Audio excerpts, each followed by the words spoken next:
جزيل الشكر والامتنان لك عزيز عبد المؤمن العشيري.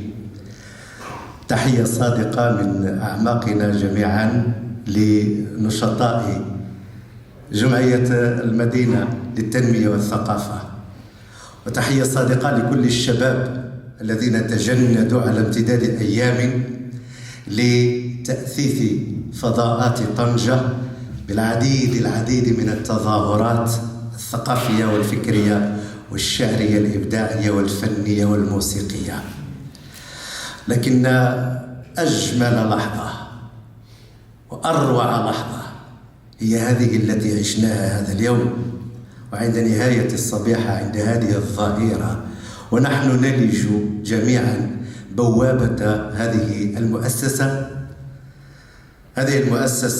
ذات الطابع السوسيو الثقافي الاجتماعي التربوي، لنعانق إخواننا الذين ينزلون بها، لنعانقكم واحدا ونحمل إليكم باقات من ورود الشعر صورا ولغة وإيقاعا، ونحسسكم بدفء الروابط التي تربطنا بكم، ونصفق لكم بحرارة.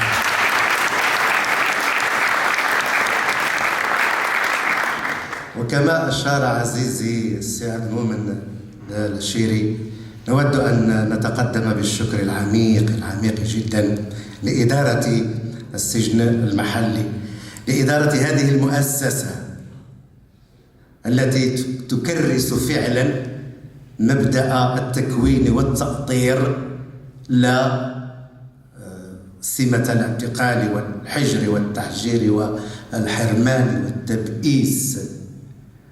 وأعتقد أنني أقرأ في عيون كل الإخوة الشباب هذه الشعلة المتوقدة لمعانقة الحياة من جديد، ولكن بأفق أرحب وبإيمان على تصحيح أخطاء الماضي والمضي قدما لبناء وطننا الذي يحتاج إلى هؤلاء الشباب، ويحتاج إلى هذه الكفاءات، ويحتاج إلى كل عطاءاتكم.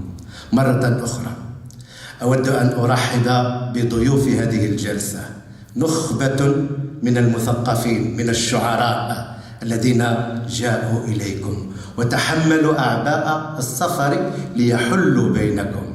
العزيز سيدي أحمد المسيح الشاعر الكبير، العزيز سيدي محمد والشاعر المبدع سيدي محمد السكتاوي، والروائي الذي يتقن تشبيك خيوط السرد عبد الحميد البجوطي. طبعا هي ندوة سيسيرها باقتداره المعهود العزيز عبد المؤمن العشيري. ستتجدد لقاءاتنا بالتأكيد، وأكيد أننا سنحمل إليكم روائع الغناء والفن والطرب مثل هذه الإدارة وهؤلاء الأطر. لا يمكننا أن نغض الطرف دونهم، ولا بد أننا سنحج إليكم وإليهم. شكرا.